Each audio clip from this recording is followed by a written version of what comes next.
Le tonnerre du silence de Joel Goldsmith. Chapitre 5.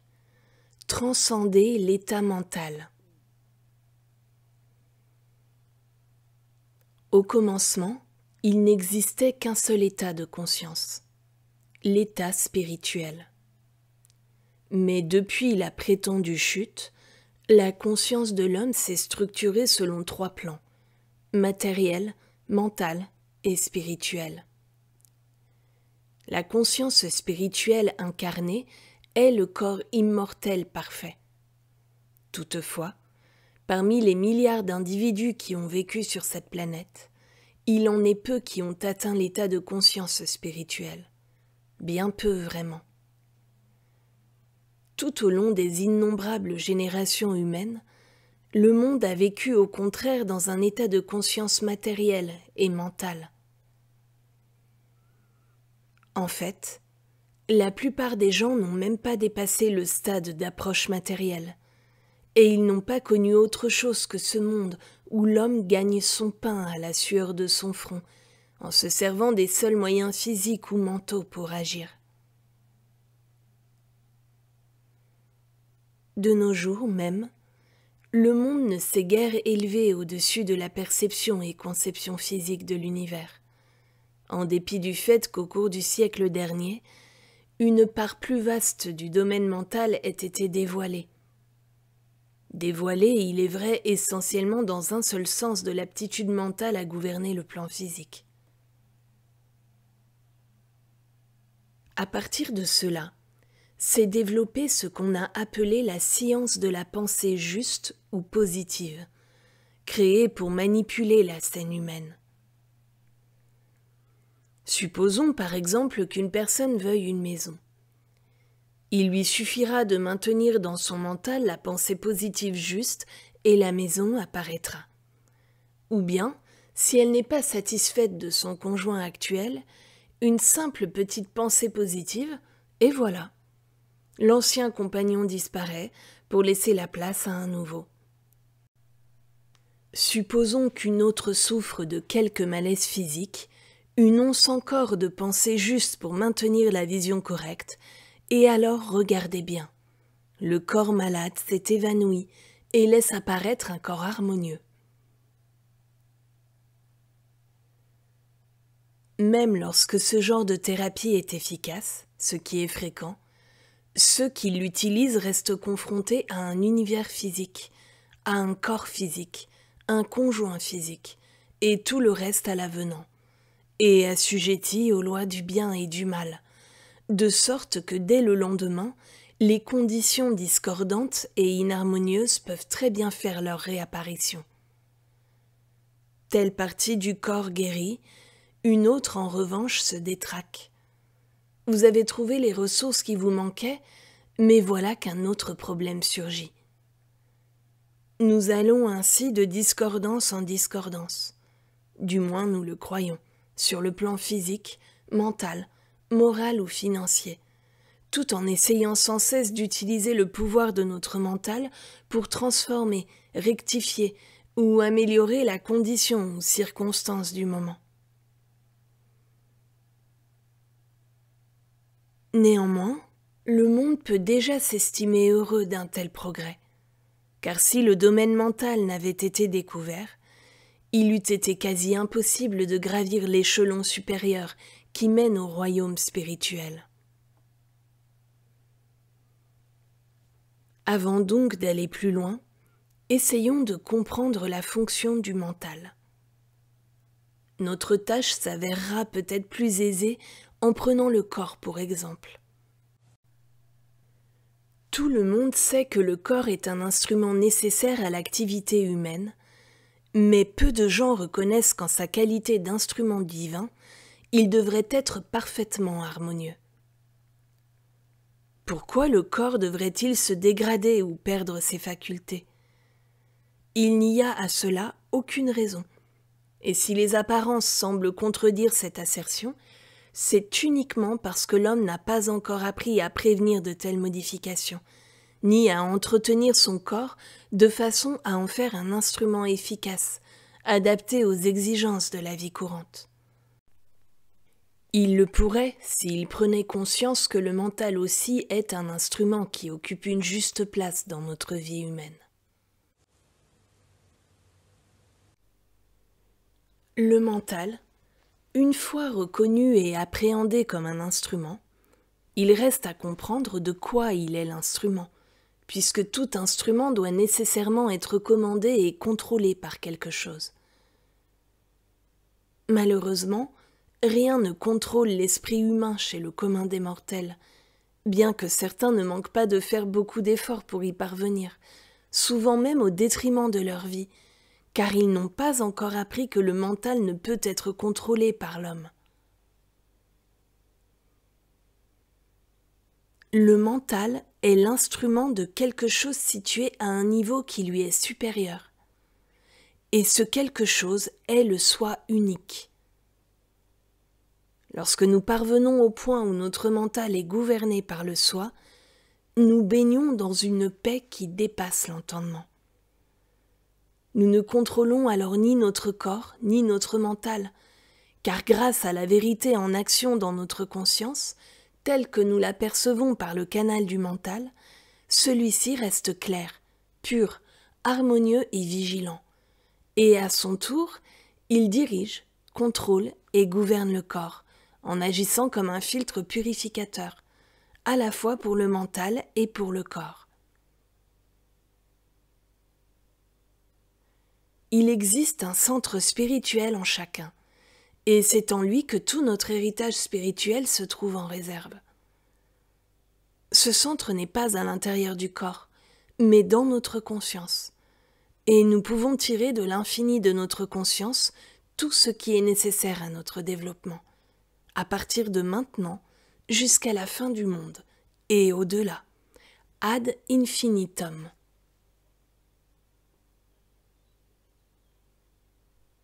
Dieu, l'âme ou la conscience, est le principe créateur originel et la substance fondamentale de la vie. Mais le mental est l'instrument par lequel l'activité de Dieu s'accomplit, car le mental est un instrument de Dieu lorsqu'il est correctement appréhendé et utilisé. Lorsqu'il s'ouvre à l'impulsion divine, il en découle une forme harmonieuse et parfaite. Par Adam, le mental humain, ou esprit charnel, a accepté de croire au bien et au mal. Dès lors, perdant son rôle de pur instrument de l'âme, il s'est mis à se modeler lui-même selon des formes matérielles du bien et du mal, exactement comme s'il était un moule à pâtisserie. Quelle que soit la forme du moule, ce sera toujours celle des gâteaux qui en sortiront. Ainsi, le produit du mental apparaît en tant que forme.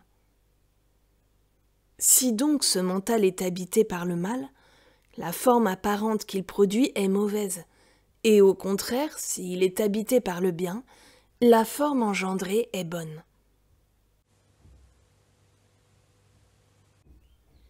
Le mental reproduit sa propre image, en toute similitude.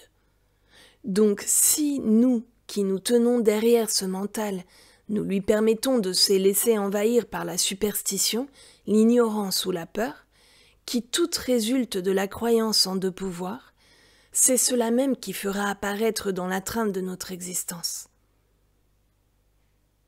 Le mental est la substance de toutes les formes de péché, maladie ou mort, des faux appétits, pénuries, limitations, guerres et rumeurs de guerre, ainsi que de tout ce qui peut être catalogué sous le terme de mal. Un esprit rempli de mauvaises pensées, telles celles de peur, haine, injustice, convoitise ou malveillance, doit se manifester à l'extérieur par des discordes et inharmonies, alors qu'un esprit tout pénétré de bonnes pensées, telles que la charité, la pureté, la bienveillance ou le sens de la coopération, doit s'extérioriser sous l'apparence d'une vie juste et heureuse. Ceci est conforme à la loi karmique, telle qu'elle nous est enseignée dans les Écritures. Ce qu'un homme sème, il le moissonnera aussi. L'esprit non encore illuminé rempli de croyances, théories, opinions ou doctrines matérialistes et de principes, ne peut manifester que son propre état de chaos. Mais lorsqu'il se libère de ses croyances, il devient l'instrument à travers lequel le principe créateur de la vie peut s'écouler dans sa pure forme harmonieuse et éternelle. L'apparence extérieure est toujours une formation mentale. Ce que nous semons mentalement, nous le récoltons matériellement. La matière est matière uniquement pour un état de conscience matérielle. Dès que notre conscience s'élève au niveau mental, la matière n'est plus matière. Elle devient substance mentale. Le mental est l'essence et la substance qui forment la matière, et celle-ci donc nous apparaît en tant que forme ou effet. Le mental est le principe, la vie et la loi de toutes les formes matérielles et mentales. Ce concept n'est pas facile à saisir, mais en établissant une analogie avec une substance qui nous est toute familière, il peut s'éclaircir. La combinaison de 2 atomes d'hydrogène avec un atome d'oxygène est appelée eau. Pourtant, l'eau peut se changer en vapeur ou en glace. Mais que cette substance résultante particulière nous apparaisse sous forme d'eau, de vapeur ou de glace, il s'agit en fait de différentes formes d'une seule essence, à savoir 2 atomes d'hydrogène et un atome d'oxygène. De même, le mental est la substance fondamentale et la matière n'est que le nom qu'on lui prête après qu'il ait pris forme. Le mental se manifeste sous d'innombrables formes. La chair en est une, le sang une autre, et aussi le squelette, les cheveux. Mais chacune de celles-ci représente la substance mentale rendue visible, apparaissant sous des formes particulières. La chair est une forme du mental. L'os, le cartilage, le sang, les cheveux, la peau en sont diverses autres formes. Il n'empêche que la substance ou essence de ces différentes formes est toujours le mental. La fonction du mental est la pensée. Il se manifeste sous forme de choses, et à ce niveau, le mental est l'essence de la création telle qu'elle est décrite dans le 2e et 3e chapitre de la Genèse. Si la substance matérielle est en fait mentale, un processus mental peut modifier son produit qui est la matière. Le mental, le vôtre ou le mien, lorsqu'il est tout pénétré de vérité spirituelle, devient l'instrument par l'intermédiaire duquel Dieu apparaît, dans lequel et par lequel Dieu se manifeste. Et Dieu, en se manifestant, devient le corps de notre monde extérieur. En conséquence, nous ne vivons jamais dans un univers matériel doté d'un environnement matériel, car Dieu lui-même, qui est la vérité dans votre conscience et dans ma conscience, est la substance et l'essence même de notre monde. Lorsque Dieu, ou l'âme, entre en action dans notre mental et prend forme, toute forme engendrée est alors spirituelle et peut être multipliée. Lorsque nous dépassons le niveau du mental et de la pensée, nous accédons au silence, et c'est là que le « je » qui est Dieu devient cette activité et substance rendue visible en tant que matière ou forme. Ainsi, dans chacun des miracles rapportés dans les 4 évangiles, c'était le mental de Jésus-Christ qui se manifestait extérieurement par la santé et l'harmonie, ou par la multiplication des pains et des poissons. Les pains et les poissons, pas plus que la santé et la richesse, ne sont constitués de matière. Ils sont une formation du mental. La vérité, dès qu'elle pénètre le mental, devient la substance et l'essence de toute forme, et une telle forme peut ensuite se multiplier. ceci se produisant uniquement parce qu'elle n'est pas matérielle. Il fut un temps où la Terre ne comptait qu'un seul milliard d'habitants. Elle en compte maintenant 4 milliards, mais Dieu n'est pas davantage manifesté sur notre Terre. Il y a toujours le même Dieu, la même vie, mais une multiplication des formes, par le mental, s'est produite, et non pas une division. C'est ce même principe qui se trouva mis en action lorsque Jésus accomplit le miracle de la multiplication des pains et des poissons. Ce qu'il fit consista à multiplier la forme visible pour pallier aux besoins apparents du moment. L'esprit seul existe, et ses formes spirituelles.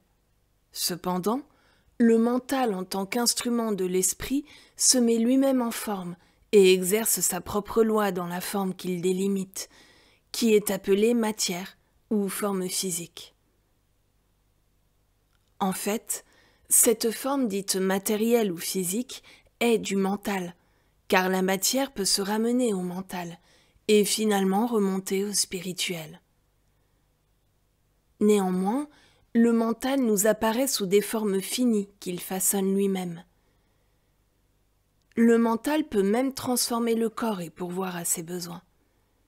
Il donnera forme, pour nous, à tout ce qui nous semble nécessaire, sans qu'aucune chose nouvelle ne soit ajoutée pour cela à la création.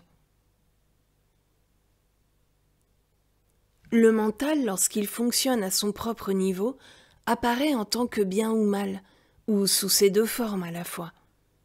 Mais dès qu'il est commandé par l'âme ou Dieu, il apparaît seulement en tant qu'univers harmonieux. Ceci ne veut pas dire que notre univers spirituel parfait se révèle dès que nos pensées deviennent de bonnes pensées, mais signifie que, lorsque nous nous élevons à la fois au-dessus du mental et de la pensée en accédant au royaume du silence, l'âme ou Dieu se manifeste en tant que notre identité, notre être, notre corps et notre univers spirituel. Lorsque vous et moi permettons à notre mental de se laisser envahir par l'ignorance, la superstition et l'égoïsme, notre mental reproduit similairement sa propre image, projetée sous la forme des péchés et maladies de ce monde. Mais lorsque notre mental est purifié, il devient l'instrument de l'âme dans toute sa pureté, et ses reproductions sont alors à l'image et à la ressemblance de celle-ci, conformes au modèle qui nous a été donné sur la montagne, la perfection spirituelle.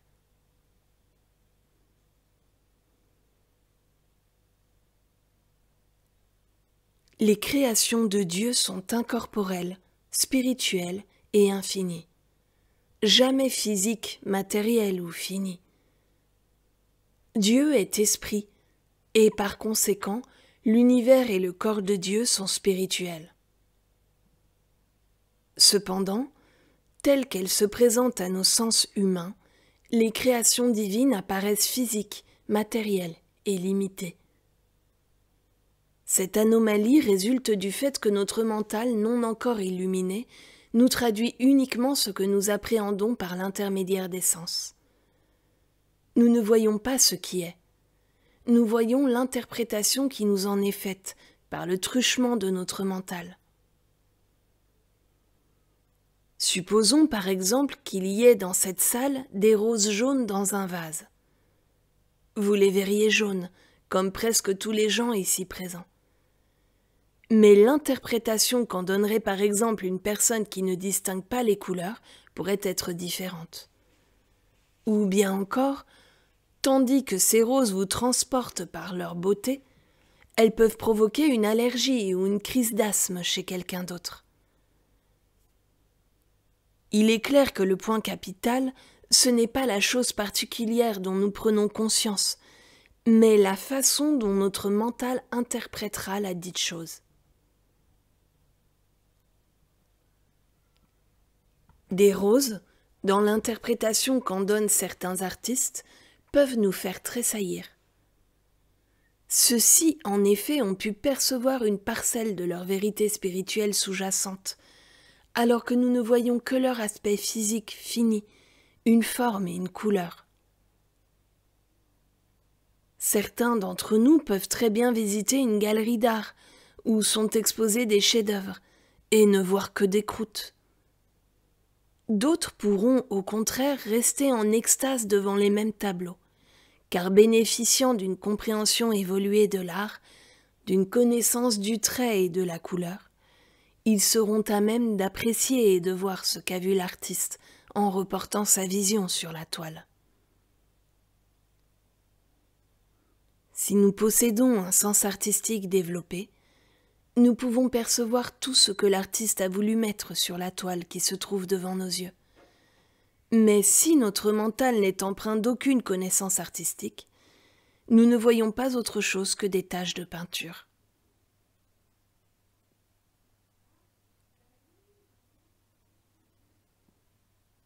Lorsque notre esprit est libéré de la somme de tous ces jugements, nous pouvons observer le monde et jouir du ciel, de l'air, de la terre, des océans, du soleil, de la lune et des étoiles. Mais si notre esprit est bourré de concepts matériels, nous ne cessons de nous poser des questions, comme un de mes amis le faisait il y a bien des années. « Je ne comprends pas pourquoi les gens voyagent, » disait-il.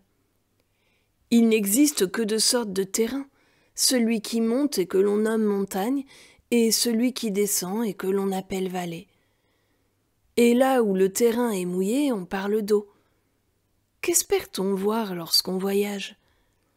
Quelle est donc la différence qui caractérise un endroit plutôt qu'un autre ?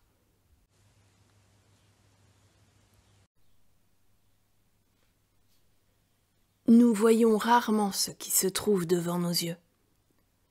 Tout ce que nous observons dans le monde passe par le filtre de notre vision et interprétation du passé, et dépend ainsi de l'attitude de nos parents face à l'existence, de nos racines religieuses et raciales, de notre patrimoine national, de notre environnement pendant la prime enfance, de notre éducation, et plus tard aussi des expériences que nous accumulons après avoir quitté l'école. Ainsi donc, une influence prénatale, un certain milieu à l'âge de la prime enfance, une certaine éducation et notre vie et expérience personnelle président à la formation de nos concepts et font de vous et moi ce que nous sommes, des êtres humains. Si donc nous sommes entourés de gens revêches, amers et désagréables, c'est parfois parce que ces quatre facteurs ont conditionné et influencé notre interprétation des choses. Si au contraire notre monde se compose de gens charmants, coopératifs et compréhensifs, cela est dû aussi probablement à notre cadre particulier de référence par rapport aux influences précitées.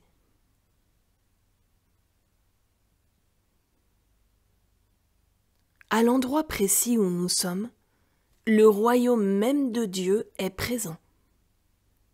Tout ce qui est au ciel est sur terre. Mais que la terre soit pour nous un paradis ou un enfer dépend de la nature spirituelle ou matérielle de la vision que nous en avons. C'est l'interprétation que nous faisons d'une expérience qui en détermine la caractéristique paradisiaque ou infernale. Nous observons les créations de Dieu par le truchement de notre mental, et les formes que nous voyons se présentent à nous sous la couleur et l'aspect qui dérivent de notre interprétation mentale. Si quelqu'un vient nous voir en disant « mon corps est malade » ou « mon esprit divague » ou « mon portefeuille est vide », c'est qu'il regarde la création par le seul biais de son sens matériel limité et fini. Mais dans la mesure où nous sommes capables d'ignorer ce que cette personne voit, ressent et vit pour prendre conscience que notre mental n'est jamais plus qu'un interprète, et si en outre nous pouvons retrouver assez de tranquillité pour que l'image réelle s'impose à nous, du fond du silence nous pourrons alors entendre « Tu es mon enfant bien-aimé, en qui je me complais » ou le royaume des cieux est ici même. Ou encore, tout ce que j'ai est à toi. Autrement dit, il nous vient la conviction intime que l'interprétation de la situation telle qu'elle nous est donnée par le sens mortel est incorrecte. Et dans le silence, la réalité nous est dévoilée.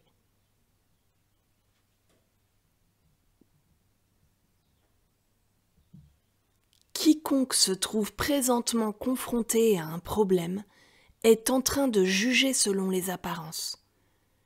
Son mental est en train de lui donner une interprétation de son monde sous le seul éclairage de son conditionnement prénatal, de son milieu, de son éducation, et par la suite de ses propres expériences. Au contraire, quand c'est la pure activité de l'âme qui utilise le canal mental pour interpréter la situation, tout jugement se trouve écarté pendant que nous attendons ainsi en silence.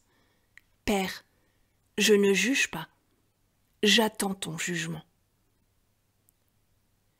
Et lorsque nous parvenons à un tel état d'humilité, la lumière spirituelle inonde la scène.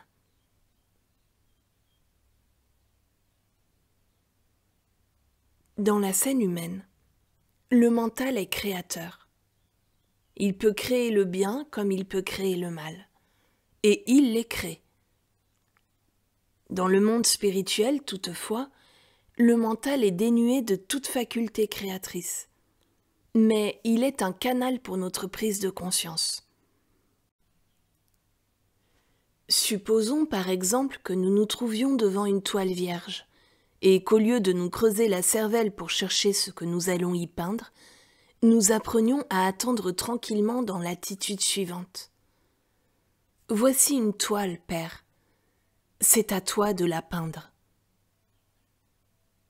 Nous verrions alors affluer naturellement des idées, et dans notre conscience, des directives apparaîtraient que notre intellect et nos mains n'auraient plus qu'à mettre à exécution. Dans cet état de réceptivité, nous verrions jaillir inventions, découvertes, esquisses, ou encore toute idée s'avérant utile, et la capacité nous serait donnée d'en faire usage pour parvenir à l'exécution finale. Il en est ainsi parce que le siège réel de l'intelligence est l'âme ou esprit, et parce que l'intelligence divine a pour instrument le mental à travers lequel elle fonctionne. Tout le secret réside dans cette transition qui permet à notre intellect raisonneur, qui pense, complote, projette ou intrigue, d'accéder à un état de repos et d'éveil à travers lequel peuvent s'écouler les idées divines.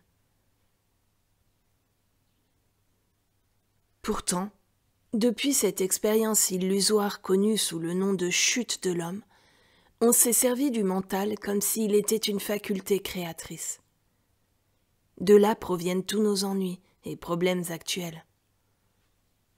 Par conséquent, lorsqu'on nous appelle à l'aide dans notre famille, dans le cercle de nos amis ou connaissances, ou même lorsque nous avons nous-mêmes besoin d'être aidés, au lieu d'essayer de changer des personnes ou des conditions ou de condamner autrui ou nous-mêmes, nous devrions réaliser dans notre conscience que nous sommes simplement en présence d'un produit du mental. La guérison s'opère lorsque nous réalisons vraiment que le mental n'est pas un pouvoir et qu'il sert uniquement de canal à notre prise de conscience. Nous pouvons constater l'efficacité miraculeuse de cette prise de conscience chaque fois que nous sommes tentés de croire à quelques erreurs, si au lieu de la combattre, nous réalisons en toute sérénité ce qui suit.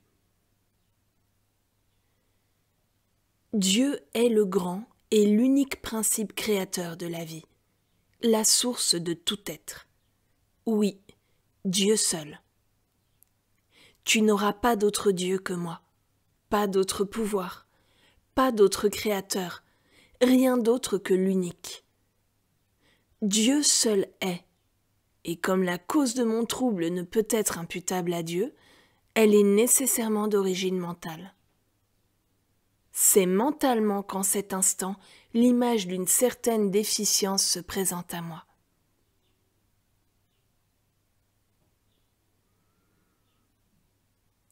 Ceux qui vivent en esprit ont par éclair des aperçus de la création spirituelle ou réelle, et ils sont capables de discerner en tout être l'homme véritable, fait à l'image et à la ressemblance de Dieu, en constatant que rien n'est jamais venu interférer dans le processus de développement et de déploiement harmonieux de l'homme spirituel. Sur un plan humain, toutefois, le mental gouverne notre corps et toute création, et cela pour le meilleur et pour le pire. Un jour, il nous donne la santé, et un autre jour la maladie. Un jour, il nous donne la richesse, et le lendemain la pénurie, car le mental, par son appartenance à la terre, est terrestre, est donc constitué des deux qualités opposées, le bien et le mal. Par conséquent, il se manifeste et s'exprime lui-même selon ses extrêmes. Tant que nous ne nous élèverons pas au-dessus du plan mental, nous ne pourrons nous élever au-dessus de la dualité des opposés. Mais lorsque nous entrons en contact avec le royaume de l'esprit, après avoir transcendé le mental, nous vivons dans un état de conscience différent. Nous n'avons plus besoin de recourir à des affirmations ou infirmations, ou à des remèdes, qu'ils soient de nature physique ou mentale. Nous contactons désormais notre centre spirituel pour y trouver la paix, et nous découvrons alors que nous avons transcendé le plan d'activité mentale, ayant cessé de réagir à la fois au bien et au mal, tout en menant ce qu'on appelle communément une vie normale. En réalité, toutefois, c'est une vie spirituelle, une vie qui, pour une large part, n'est pas touchée par des interférences issues de l'activité du mental non illuminé.